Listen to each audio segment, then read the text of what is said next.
Welcome to this week's episode of the How Change Changes You podcast.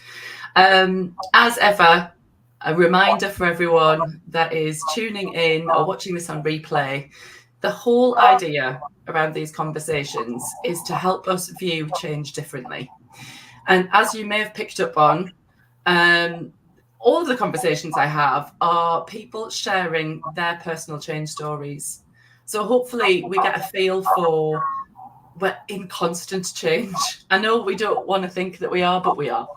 And my aim here is to help everybody, because we're all in this together, see change as part of our growth and part of what makes us resilient and strong, but also the importance of being vulnerable and compassionate with ourselves so that we can create change in more meaningful, sustainable ways. So we're not going to burn ourselves out in the process of trying to change. So with that, I am super excited to be speaking to the beautiful Norma today. Norma's going to share her change story, and it's specifically about, the massive change that a lot of women go through, which is becoming a mother.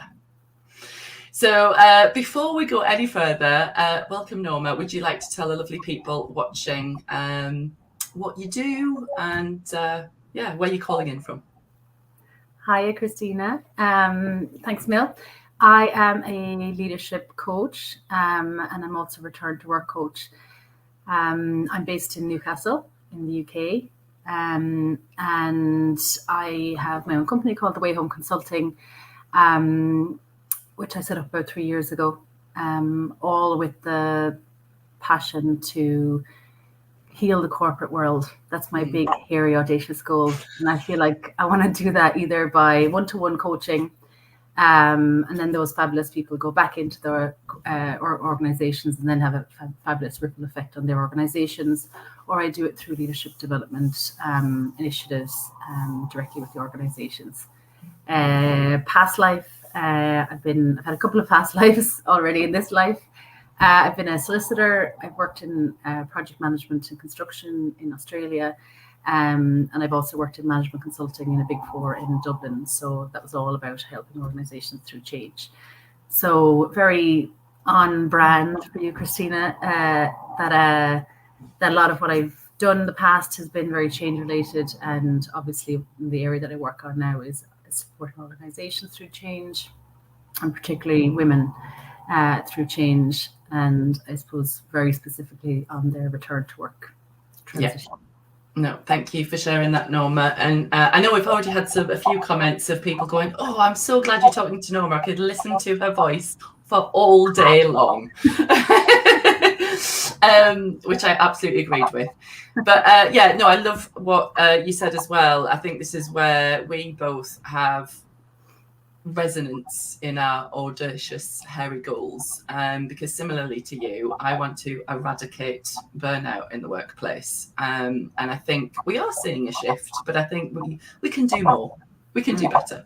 And so this is about, equipping people and empowering them to do just that. And I know that when we've spoken before, you're really passionate about the program that you've created for helping women return to work.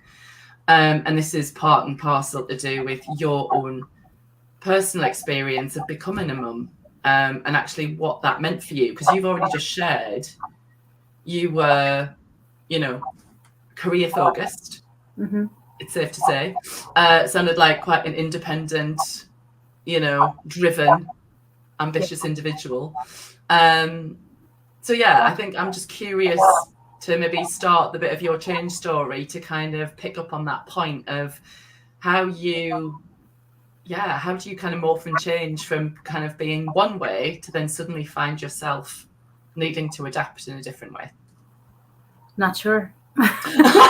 Is the short answer. I haven't found this perfect formula yet, for sure. But yeah, I suppose the backdrop, working as a solicitor, working in construction, which is very fast-paced, then working consultancy, which is also very high-paced. And they're all breeding grounds for high achievers, for a lot of perfectionism. And I certainly added to that by having mantras of I have to be the best yesterday, and I need to run before I can walk. So a lot about speed, a lot about doing things perfectly. Mistakes aren't okay. And that stuff is running at the deeper level. Obviously, I can tell myself it's okay to make mistakes, failure is feedback, all this good stuff. But deep down, I have a very low tolerance for imperfection. I suppose then moving into becoming a mom, I already had a bit of resistance around what that could look like, because I definitely felt there's a lot of talk about when you're a mom now, and that implies somehow you can't do other things, and a good mom does this, and you can't go on holidays now, or you can't have time with you and your partner. It's all about the baby comes first, and a good mom puts the baby first, kind of thing. And I really wanted to fight back against that. And I said, well, I can show everyone that you can do things differently, and you can actually put yourself first. And that's actually the right thing to do, to role model for your children, that you look after yourself first, instead of putting everyone else's needs in front of you. However, the reality was maybe a bit different. I suppose I started my business in an October. I got pregnant in January, February. And so I started the first year of my business pregnant, which was a funny dynamic. Because I think a lot of the time it was very helpful over COVID. You could just be showing just the top part of you, and it's funny. It was kind of a secret that I was keeping from people, because I had just told them about my business. This is this fantastic new venture I'm embarking on, and I also felt that if I told them I was pregnant, there would somehow be this confusion, And I had these thoughts around, well, which is it, girl? Are you a business owner, or are you going to be having kids? And I really struggled with that, and I didn't tell a lot of people, and I wanted to kind of make sure that it didn't go against me being pregnant. And I did think it was an unfounded fear, but I worked with someone who decided that that we had work planned for towards the end of the year, and it was actually pulled back, because you're going to be a mom now, and that you won't have time for any of these things. And I really, that was my first experience of being treated differently, I think, about being pregnant, or being a future mom, and what that would look like for my career. And that really pissed me off. And then I suppose I was also facing what's it going to look like on maternity leave, when I haven't built up any cash in the business to pay myself, and what would that look like financially? And I am very independent, and even though Johnny was very supportive at the time about supporting me financially, that didn't feel safe to me. I wanted to have my own money, and so I was putting a lot of pressure on myself, needless to say, pregnancy, to figure out how this change was going to look like once the baby was born, and just starting to navigate some of this cultural, societal expectations of what pregnant women and working pregnant women should be doing or must feel, and then actually what was my experience. I feel like I've talked a lot, but I think so. Pregnancy was the first start of this new change, and the pregnancy was great, felt really well, but it was just always the back of my mind, this anxiety around, how do I stop working, and what does that look like? And when you are a high achiever, used to high speed, stopping, it's difficult. It's not an option. No. Well, it's very uncomfortable, isn't it? So that's what I was navigating. Before Orla was ever born. Yeah. No, thanks for sharing that. I think, it's, and I'm sure a lot of women will resonate at the fact that I think in the workplace, and I think especially in particular industries, I would say, when you are in fast-paced environments where, there is a lot of expectation, not just that's placed by others, but what you place on yourself, around actually what it means to be successful. And I think something that you pointed towards was just this perfect storm of speed plus perfection, then plus that expectation of actually just, you can get carried away, can't you, to the point where you tell yourself it's enjoyable, and a lot of the time I have many memories of running hard and fast on that hamster wheel and having a great old time. But I think, to your point, it is about actually then how do we adjust from one speed to another, and to give yourself the grace and space to do that. And I think we're all wired a little differently. But even, I'll say something. I used to view my life as just kind of one big, kind of road, if you will. And a few years ago, it hit me. I was like, oh, no, there's chapters. There's chapters. And this chapter, I don't know what I'm doing. The last chapter I knew, or I thought I knew what I was doing. This chapter, I have no clue. And being okay with that. I think there's so much pressure that we have to have a plan. And it's almost like, even the word productivity, I think we've both spoken about this. We're not machines. I mean, productivity in itself is a very machine-like word. It is, put the things on the, input, output. And we're human beings. You can't just, program us that way. So for you, you just said that obviously you were aware of like the deeper levels of your perfectionism and your kind of need for speed. Gotta get that in there. But looking back, what was your experience? Obviously you had been in a situation where, okay, I've come from that and now I'm here. What helped you make those adjustments, looking back?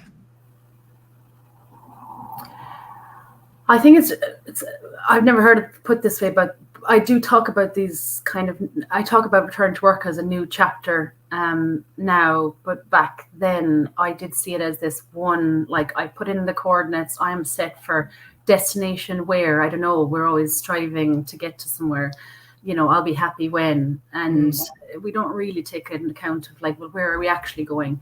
So I was on the I'll be happy when, and insert baby, insert partner, insert baby, just to get the logistics right. And happy family is great, insert business, do. And I was on this like, and I remember thinking like, Orla, I'm on a high-speed train and Orla and Johnny just need to get on board because I'm going somewhere. And I didn't see it as we need to maybe take a stop and like stop at it, even if it's a train analogy, the train has to stop at certain platforms and maybe we could get off the high-speed train for a little bit. Never really thought about it that way. I was just like, it's already set. I am on the track somewhere, going somewhere. So now actually seeing it as chapters, and that what came before doesn't necessarily have to be brought into the new chapter. And I think what kind of derailed the train, before I get into kind of learnings, was really how naive I was, or maybe in denial I was, that people were saying it's such a big change, and oh my gosh, when you're with mom everything changes, and I was really in denial about that. I was like, that's other people, I will just still continue with my high-speed train, insert van, insert baby, off we go. We just got extra passengers now on my train, which used to be population 1, and I think then when I had Orla, my birth experience, I suppose, filled me. I don't know, such a confusing time, because she ended up coming by C-section, emergency C-section. I planned for a wonderful natural birth. I know about hypnobirthing. I know about a better way. So, and I've made a plan for it. So of course this is going to happen. Now I knew plans can change, but and that was fine. And Orla arrived very safely and healthily. And while everyone would think, mom and baby as well, while I was having Orla, my milk didn't come in. And I think it was because there was actually so much stress in my body that it couldn't produce the hormones to produce the milk, to be honest. And I think all that pressure and stress I was putting on myself to give birth was also what meant I didn't start any contractions too. Again, I'm not a doctor, no one's officially told me that, but I think it was all this pressure I was putting on myself to have this great birth that just stopped the natural flow of things. And while everyone was cooing around the baby, I was thinking about, instead of focusing on what went well, I was focusing on what didn't go well, and kind of in a lessons learned kind of corporate way. Well, kind of what happened? Where was the deviation? And I was focusing on why didn't I start contractions? Why didn't my cervix open? Why have I no milk? Why have I got this horrible scar now? And where is the baby in my womb? I don't know if there's a thing around if you haven't labored naturally, you miss it. That makes sense. But I just was like, my lovely belly that I had was deflating like a burst ball. And there's a baby here that I don't really know where she came from. Yes. And I certainly don't feel all the feels of love at first sight. I'm like shit scared. And I don't know how to breastfeed. I can't breastfeed. There's nothing coming. And I just feel like this is shit. And I feel like I've done it wrong. And can I go back and do it again? And that's really painful because obviously, logically, that's not a nice way to think. It's a terribly uncompassionate way to be about yourself. But I'm just kind of highlighting the reality of how much maybe perfectionism or being so hard on yourself, or you only deserve to have this baby if you do it like 10 out of 10 perfect. And I think that's a lot of the themes of that pervades into how I show up is unless it's 10 out of 10, you nail it out of the park, you get like fabulous feedback. It's that's the only reason you deserve to be here is if you're doing it perfect and if you are perfect. And I suppose with Orla coming along and that kind of continuing and then feelings of losing control, I was on my high-speed train and now it's starting to feel like it's coming off the tracks a bit. And interestingly, I used to shower a lot more than usual when she first arrived. And I think it was because this is the only thing I felt I could control was keeping myself clean because everything else feels like totally out of control. Yes. This is in my head. There's a perfectly sleeping baby. The house looks great. All that good stuff. Everyone's very happy. But in myself, I'm feeling really, really out of control. And I didn't realize that's why the intrusive thoughts started happening as well. And this was really shameful for me to admit maybe a year ago that I was having thoughts of hurting Orla. I just said that out loud now. I don't know if anyway. But to say that first time was like so shameful that I would have these thoughts, and I think it was because if I could hurt her, that was something I couldn't control, and that just goes to show how out of control I felt that this was not.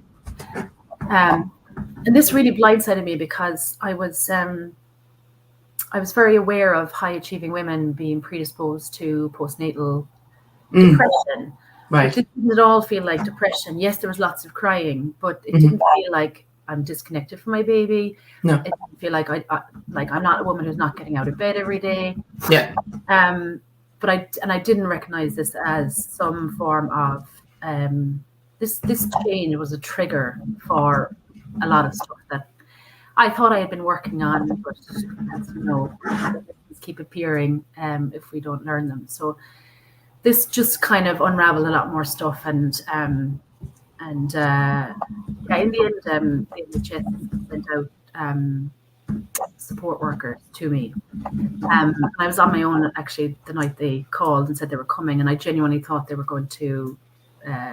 Because it had been escalated that I was having intrusive thoughts and someone had to safeguard and step in. But I really thought they would come with sirens and they would take Orla away, which I say this because I feel like I'm a smart, educated woman and know better. But at that really vulnerable time, Yeah. I just thought they would take her away because I was not perfect. So yeah, so I suppose like this, having Orla has been probably the it's really revealed my need for high independence, that it's not safe to trust anybody. It's you don't deserve to have anyone help you. Mhm. Someone has to help you. It means that you're failing. And yeah, I think I've gotten away with it for a long time by myself. You know, you can hide around the high achieving when it's just you, yourself, and I. But this really lifted a lid on these coping mechanisms were not for purpose anymore, because babies do what they do and they need you, and it's just a very different experience for me that I had never seen before. So that's a lot of talking, and I haven't gotten to any of the solutions yet. But I did just want to say, Norma, just honestly from my heart to yours, thank you for just being so real. I know that that's not easy to share, but just when you were talking, I think it's important to shine a light on this, because, you know, we've talked about expectations of how we should be. And I think a lot of the time in work, everything's very rational and logical. Yeah. And there's this whole ocean of emotion underneath that. It's almost like the old way of corporate was like, no, you've got to just kind of keep that down there and don't let it interrupt this. Yeah. And it's almost like Ola was a bit of a pattern interrupt for you. Yeah. And I think as painful as these change processes can be, I do believe in, through lots of conversations I've had and changes that I've experienced, actually some of the more painful ones have resulted in the biggest transformation and the biggest growth, because it actually, there's parts of this that want to be released, they want to go. The other thing that I did just want to say that was really powerful is, and I wrote some stuff down of, again, this corrective versus compassionate. So it's this corrective, because you said like you went into work mode with like, well, what are the problem that needs to be fixed, and like I didn't do this, and almost like, you know, when you hear yourself say it, it's just like, oh my god, like birthing is such a not a logical thing. It's a physiological, psychological thing. It's not logical. None of it's logical, really. Yeah. And as you said about the intrusive thoughts coming in and the denial, totally came to me that, well, that makes total sense then, because you were grieving the birth you thought you should have had. So, you know, even we talk about like the change cycle, right? The Kubler-Ross kind of going through all of those cycles of, you know, shock and denial, to anger, to depression, detachment, to then the bargaining, to then ultimate acceptance. And again, that's not linear, as we know, because it's kind of not this beautiful little la la la la la. It's mangled. It's a mangled mess. Yeah. And I think what I love about what you just beautifully and vulnerably shared was, you know, I'm a functioning, successful woman, but I was also in this place. And I hope that anyone who does watch this kind of then lets themselves off the hook too. And this is why it's so important to shine a light of awareness on this stuff, to kind of go, do you know what, we're all just figuring this stuff out. Yeah. I mean, I would question, like, who's ever had a perfect birth? I don't think one kind of exists. Yeah. And we know that, but it's the... Again, logically, rationally. Yeah. What does that even mean? But it's the deep-rooted stuff. And I think as well, it took someone else to highlight it for me. And I class myself as very self-aware and very like willing to go, I'm not okay. And this is, and people then, when after you'd ask for help, you're going, yeah, I didn't think you were okay. And okay, maybe that would have been a time to like point out that some of the things I was doing weren't quite. Because I remember I did a course when Orla was 6 weeks, and I think again I did online for 3 days, and I did in the evenings, so Johnny was home, and I felt that was very normal. I felt it's what I needed the time to bring me back to my structure of high achieving productivity, going in the direction I want to be going. And so it's not all just saying anyone who goes back to work or does things that aren't at home with your baby, cooing and being a nurturing mom, but that I can see that more as this was me trying to take some time back for me and get some semblance of control and get back to my functioning work focused version of myself.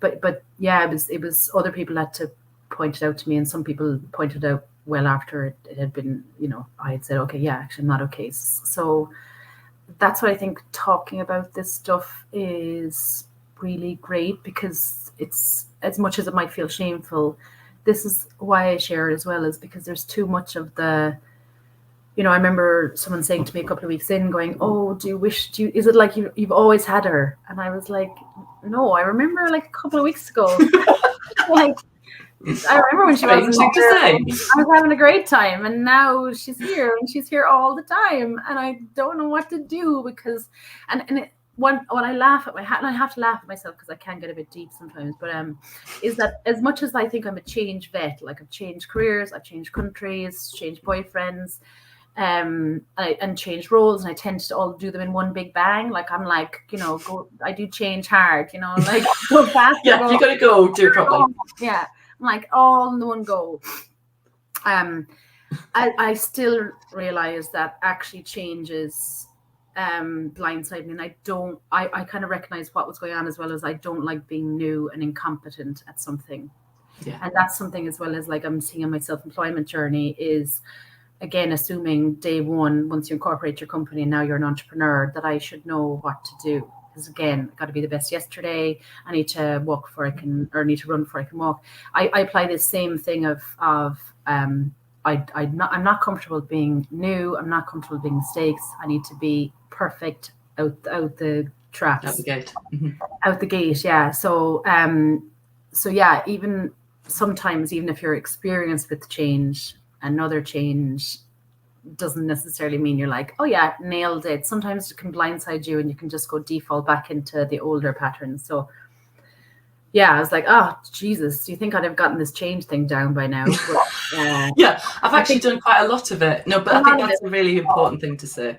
Yeah, but I think it's not for me, not being comfortable with being new at something and clumsily learning how to do something.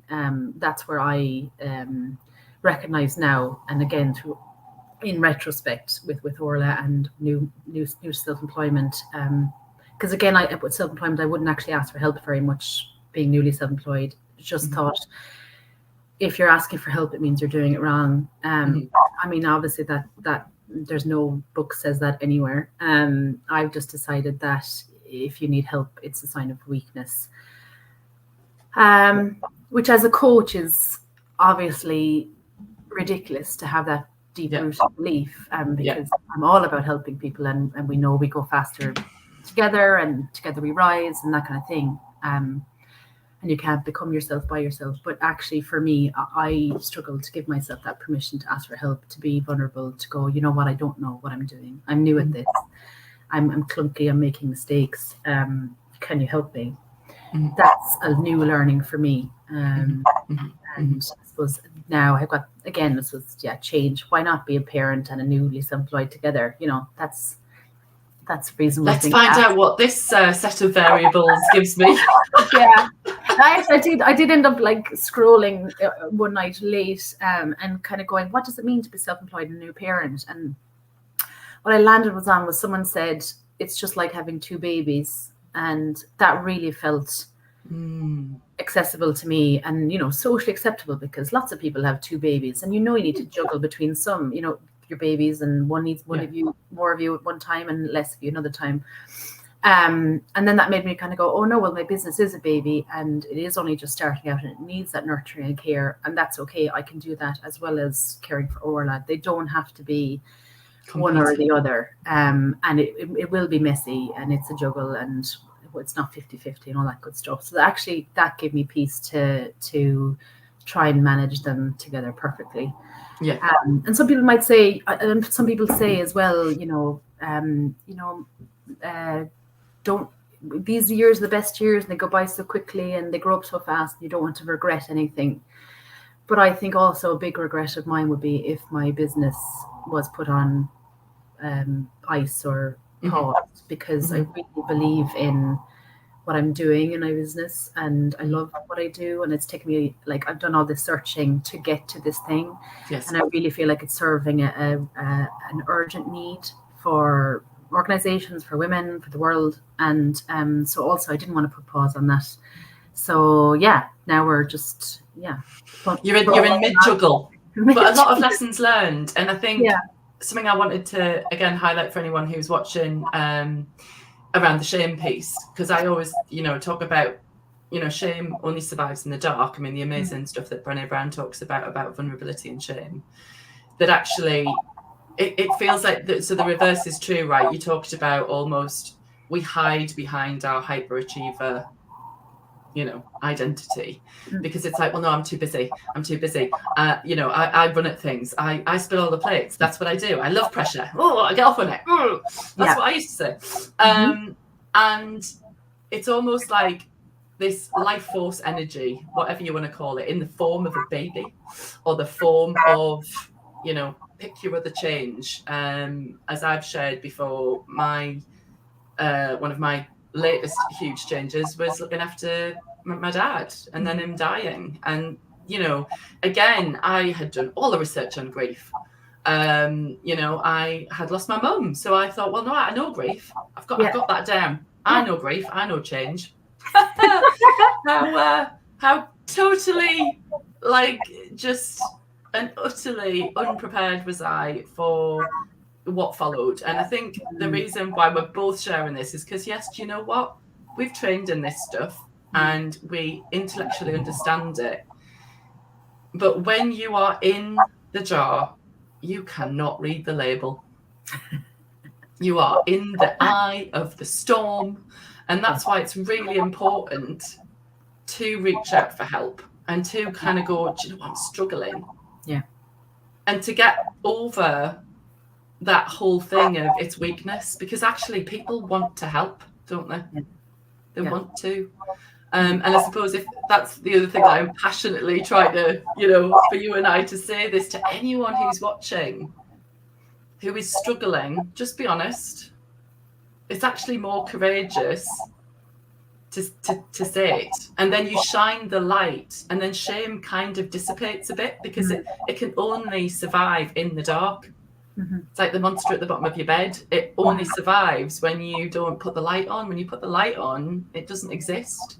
Yeah. So I think it's that reminder, isn't it, to kind of go, right, well, all of these things have come up to the surface of like, oh, hello, perfectionism, old friend, we meet again. But in this context, like, hello, old friend, wanting to be great at everything as soon as we meet again. And I always kind of think we are infinite onions, aren't we? So it's like, oh, it's another layer off and then another layer. And it's just, there are never-ending layers.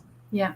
And I think it's important what you raised about grief as well, which is a funny bugger, because yes, like, I lost my dad 10 years ago this November, and I kind of thought, no biggie, it's sad, but I'm just going to cart myself off to South America, find myself top of a mountain, all will be well.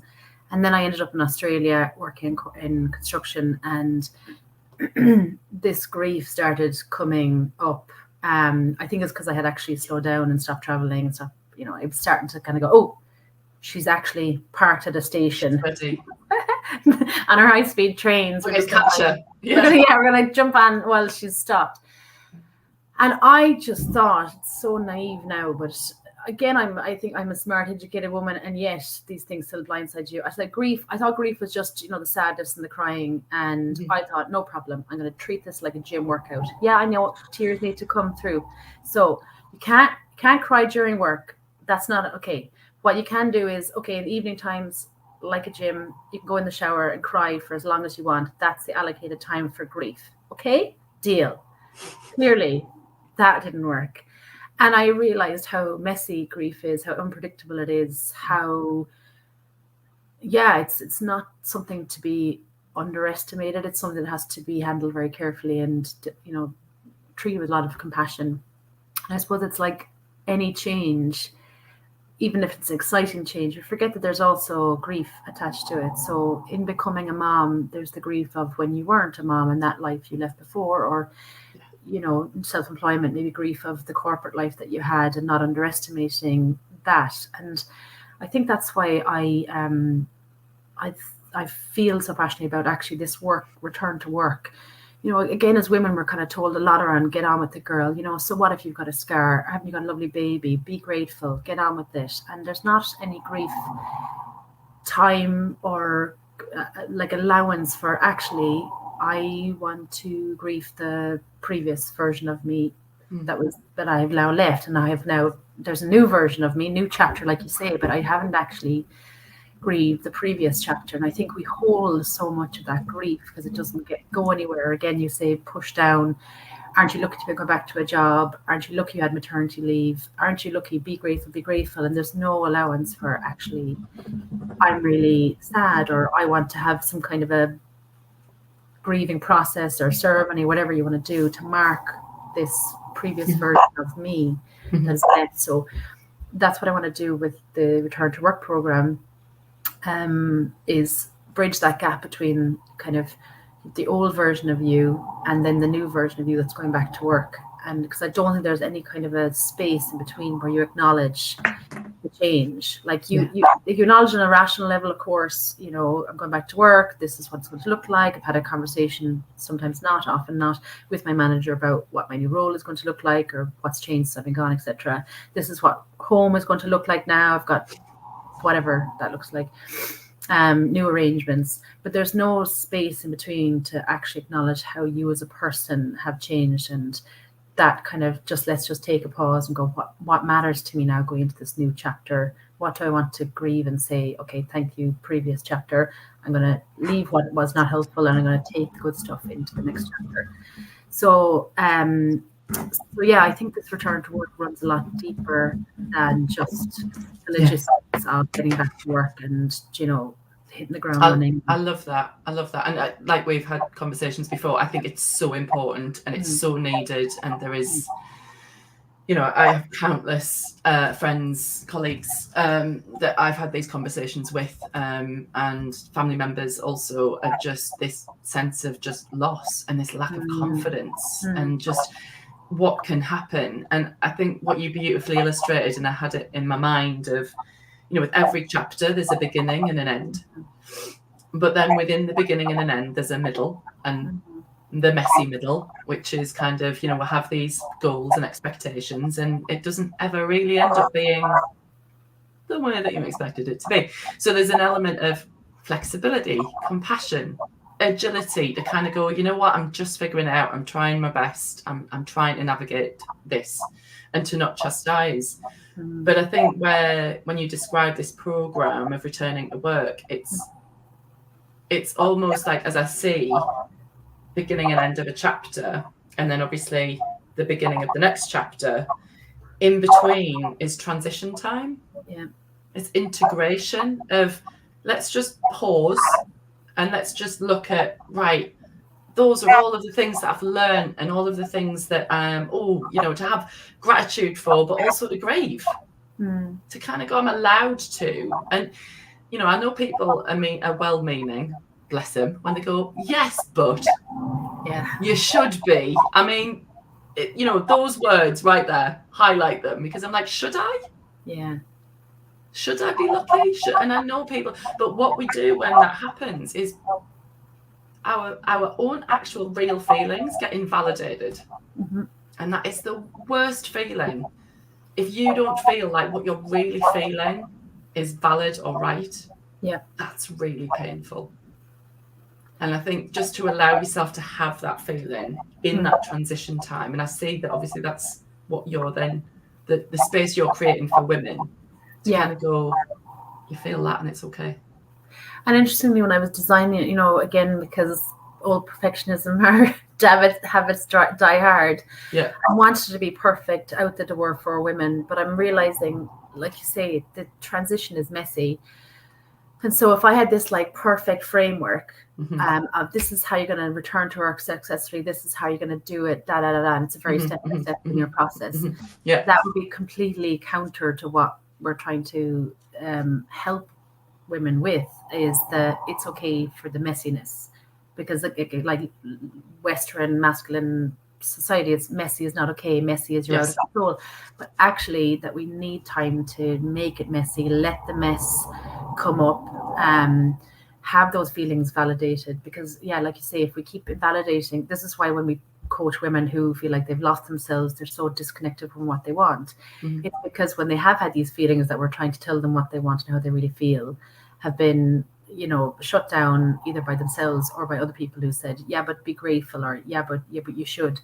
Then you start to, you shut off that voice and you don't trust yourself and your true feelings anymore. So the program also is meant to be, let's allow for the messy. This is the place where there's no judgment. This is your home, judgment-free zone, where you don't want, sometimes you don't want your family, your partner, your kids, or whoever, to see the messiness that you feel you might be, and you clearly don't want your employer to see that. So this is the chance to be real in the space while we make it messy, and then we kind of come up with a new plan.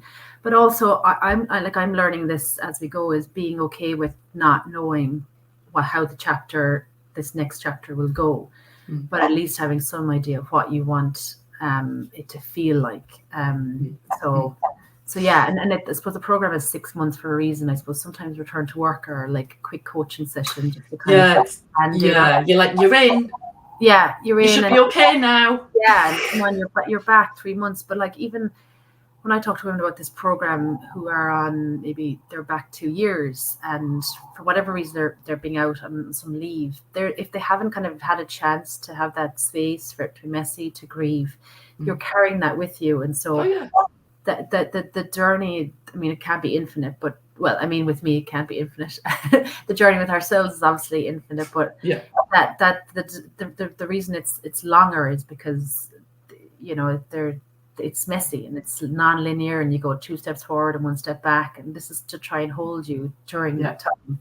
Whatever you need. So no, I love that, because I think, and again, it's back to bringing these two elements together. When you talked before about the mindset stuff and actually being honest about, because I often find this, and I'm sure you do too, when I coach people, I can visibly see their shoulders drop because they've just expressed something that they daren't express to anybody else. And even that is just such a relief and a release that actually it makes total sense when we're thinking about returning to work, because life irrevocably changes when you have a child. And then you're thrust back into, you should just be able to snap your fingers and like pull your big girl pants on and just get back in and just be able to, like, like a machine, like a fembot.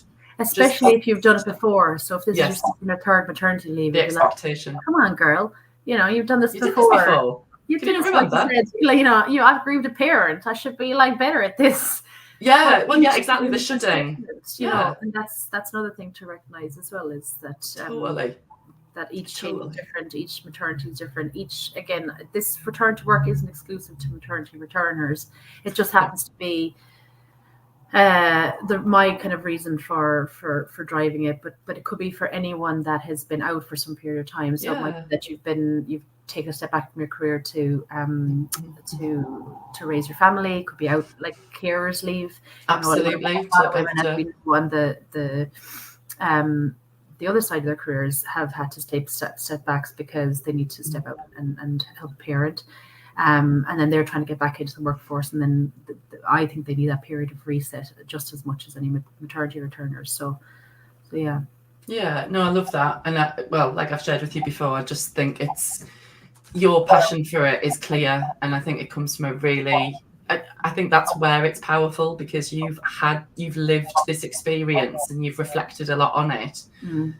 But I also hear that it's a co-creative process with the women to kind of go, we're going to lead, we're going to create this, we're going to build as we fly, we're going to, it's going to be iterative, and it won't ever be perfect, because you know what, life isn't perfect, childbirth isn't perfect, returning to work isn't perfect, so let's just drop the perfectionism. And I think when women get in a room and do feel more comfortable dropping the masks, like, and that's what I feel like in role model is like, I'm willing to go first. And women find that incredibly healing when they have someone, they hear someone's story. It's someone that is like them, you know, it's not Oprah Winfrey or someone else inaccessible. And they put language on their feelings. Like my friend, she's 4 kids in now. And when I was telling her my experiences of, in a very raw, real way of what I was experiencing, she was like, oh my God, you are validating my experience back then. And that was years ago, just by how you're putting language on this. And, you know, I don't feel so alone in that when that experience I had back then was real. And so when women can get together, as you know, you've got the Together We Rise networking group. When women come together in a real, raw, authentic way and say, hey, listen, this is a crock of shit. We can't keep making out like, okay, because nothing will change then. We have to let the stuff fall. We have to break the system, let the balls drop for something to change. And so, because if nothing changes, as we know. And that if women can share through their stories on this Return to Work program and learn from each other, there's huge power in that, and healing, which is what I'm trying to do. Again, back to heal the corporate world. Absolutely. Well, it's a beautiful ripple effect, because it's not then just changing the work environment because we've got new, younger people joining the workforce, and we're already seeing, I think, a bit of a shift. But like we said, there's more to be had. But I think the more that we can, I'm going to use a pun, impregnate the culture with just more compassion and actually this whole thing about it's messy and that's okay. Like it doesn't all have to be pristine. Because we know that actually the messiness, the chaos, that's where innovation and creativity and connection come from. Not this, kind of sleek, perfect, that's not human. Humanness is messiness. Just as a bit of a summary and a bit of a kind of like reflection point, some that I like to ask people that share their change story. What has this taught you about yourself? This chapter, these set of chapters, what are the kind of key learnings?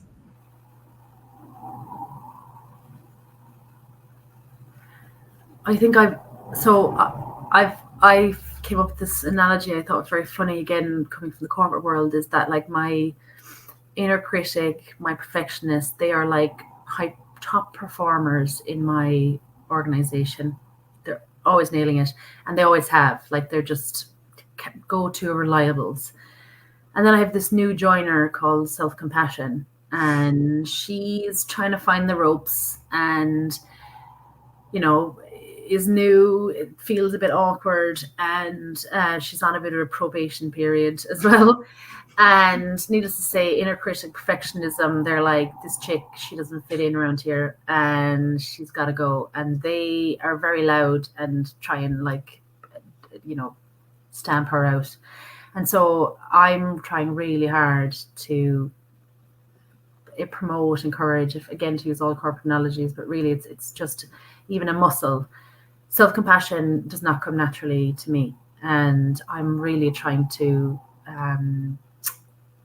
work on that, to be kinder to myself, because my business needs it, I need it, my family needs it, and the world needs more people who are role modeling self-compassion. And I think it's that this kind of experience has just yet again shown me that maybe I'm neglecting the self-compassion and just allowing the top performers to have too much of a say in how I speak to myself and how I act. And there's a lot of pushing still. So yeah, and actually through the having the intrusive thoughts, I ended up getting CBT with the NHS, and a lot of what we were doing was working on self-compassion, and actually challenging this idea that if I'm only effective and achieving if I'm criticizing myself like with a whip that keeps me going, because actually self-compassion could get me there, can get me there just the same, and it'd be a lot more fun and you'd enjoy the journey. So yeah, I know it's a bit cliche, we talk about self-compassion a lot, and I just find it's a lot harder to do. Oh yeah, we can talk about it till the cows come home. But I think we are all, I've said it before, if I could write one prescription, not that I'm a doctor, but a coach prescription, it would be for self-compassion for everybody, and me included. I don't know why. Like any prescription, it's only as effective as how much you take it. So you have to get in the habit. You've got to finish the course, and actually, ironically, the course doesn't get finished. Like you just need to keep applying it again and again and again. You got to do the reps in the gym with the self-compassion the same. You definitely do. It's a practice, it's an ongoing practice, and that's just something I have to now incorporate. Is not letting the inner critic, the perfectionistic voice, who have they're well established, and they need to kind of P45 is what we say in Ireland. But, now it's your time to leave. I love what you say. Back office. Yeah, exactly. Like just okay, they still can be there. Turn the volume down. Yeah, exactly. The image that comes up for me as well is Inside Out, which I still need to see the second movie. I still haven't. But it's all these. We are parts. We are all of these parts. True. And it's actually about. In fact, I'm gonna probably butcher this quote, but recently I learned this quote about. So I'm all about emotional agility, right, and helping people process their emotion through breath work. And the type of coaching is energy leadership and energy management, being able to regulate all of this somehow, so it keeps running sustainably. And this guy, who I cannot remember his name, but I'll put it in the notes. He talks about joy being the matriarch of the family of emotions. And she won't come into your house unless all of her children are welcome. It's quite deep. But what I love about it is that, life is built of the highest high of the joys, of the elation, and the lowest lows of sadness, grief, and and we're designed to experience it all, not just this middle stunted bit, but actually to experience joy. We need to allow the perfectionism in, allow the judge in, allow all the self-compassion in. All of them make up who we are, and it's knowing that with more mindful growth mindset type of techniques and more self-compassion, that you can kind of know that you are the whole sky, you're the parent, to kind of go, all right, perfectionism, you've shared your excellence plan now, just sit down, let somebody else have a go. Do you know what I mean? It's kind of like it's your own inner family of your emotional state. But no, I love the analogy, it's great. But more back of house rules, they don't need to be they're not listening to it, I don't think. Absolutely. So where can people come find you, Norma? I think LinkedIn's probably the easiest. And then I have a website, thewayhomeconsulting.com. And I suppose I would love if you would have conversations with me about how we develop great authentic leaders in our organizations, whether that's through one-to-one or some kind of in-house leadership development. And then also, needless to say, the return to work, which could be one-to-one, or the group coaching program is launching in September, 12th of September. So enrollments will close for that soon. But the plan is to roll it quarterly so that anyone from any organization at any career, at any level, can self-enroll. And it's a group of 10 women, and the commonality is that they're returners, which I think is fab as well. It's not about your industry and all that kind of thing, just showing us that we have more in common than we have not. So that's it. Yeah, thank you.